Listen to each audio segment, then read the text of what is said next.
Are you ready for another fun edition of math videos? We are going to revisit the idea of slope or rate of change.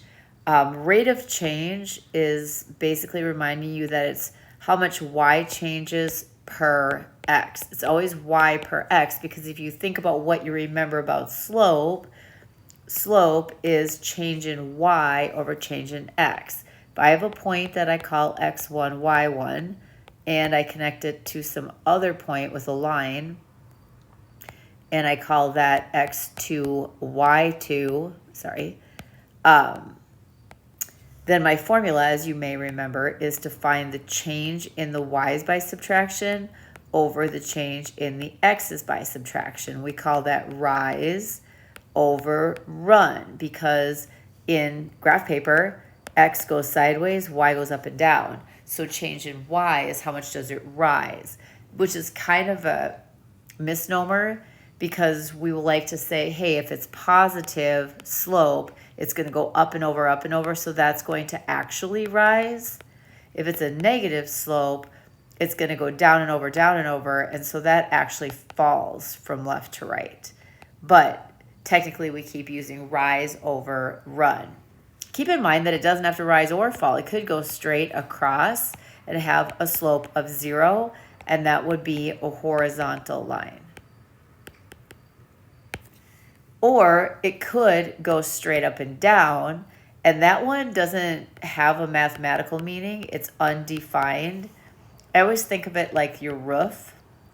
Your roof can go up, it can slope down, it can be flat horizontally, but it cannot go straight up and down. So vertical is undefined because it's asking for the change in y's, but the y never changes, or excuse me, the change in y over change in x. So as the y changes up and down, the x sideways never changes, and you end up with a number over 0 when you do your slope, and that's undefined. Your calculator will give you an error. Here, the x's are changing because I'm going, left to right, side to side, but the y's are not. So when I do the slope formula, I end up with 0 over a number, but 0 over a number is fine. It's just 0. So horizontal and vertical are for some reason really tricky for students. And it's, I think, because they're like the exceptions to the rule, because typically things are not horizontal or vertical. So you'll do a bunch of problems that are slanty or oblique, we call it, and then all of a sudden you have a horizontal one that pops up and it confuses you. So kind of watch for those. So this is asking me to think back about parallel. If you think about lines, in order to be parallel, they have to never touch. And the only way they're never going to touch if they go up and over the same, or down and over the same, which means their slope has to be equal. So two lines that never touch have to have equal slope. Perpendicular is when two lines cross at a 90-degree angle, and there's two things that have to happen. One, you have to use the opposite sign in order to make it go perpendicularly. So if it was plus, make it minus, and vice versa. And the second thing is you have to do a reciprocal, meaning you're going to flip it over. So I would think, okay, if the slope that I was given is 2, my perpendicular slope would be negative 1 over 2. If I was given negative 4/3 as my slope, then I would need, in order to be perpendicular to that line, to be positive 3 over 4. So the sign changes and you flip it over. All right, so we're going to be using this formula a lot, and it does get dicey because of negatives and subtracting negatives. So make sure you have a calculator in hand if you don't feel confident about that. It says to find the slope. Okay, I can do that. And tell whether the line rises, which would mean that when I'm done, my slope is positive. Falls, which is going to mean that it comes down from left to right, so it'll have a negative slope. Horizontal is when it's straight across and I don't have any rise, so that's 0. Or all I have is rise because it's vertical, and that is undefined. So this is going to be my first x, first y, second x, second y. So using my slope, I need y2 minus y1, so that's this, over x2 minus x1, and you have to be careful with the signs. -4 minus 1 more is -5, and you don't get 0 on the bottom because minus and negative actually changes to adding, and I end up with -5/10, so -1/2. So I would have to go down 1 over 2, down 1 over 2. Same kind of thing here. y2 minus y1 over the second x minus the first. So here I get a 0 over 3. That's actually fine because 0 over 3 on your calculator is going to be 0. And that means that this is a horizontal line. It doesn't go up or down. It has 0 rise. I'm going to go for it one more time. y2 minus y1 over x2 minus x1.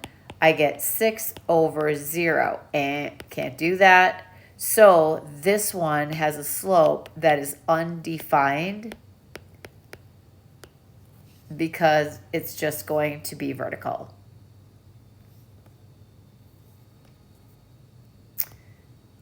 Okay, this next one is kind of tricky because I have to think backwards. I'm going to actually do parallel and perpendicular and then come back to that one because this one's a little bit tricky. So let's practice more first. So here, tell whether they are parallel, meaning they have the same slope. So when I'm done, I'll find the slope of both and I'll compare them. If they have the same slope, they'll be parallel. If they have opposite reciprocal, so plus minus change, and then also it gets flipped over,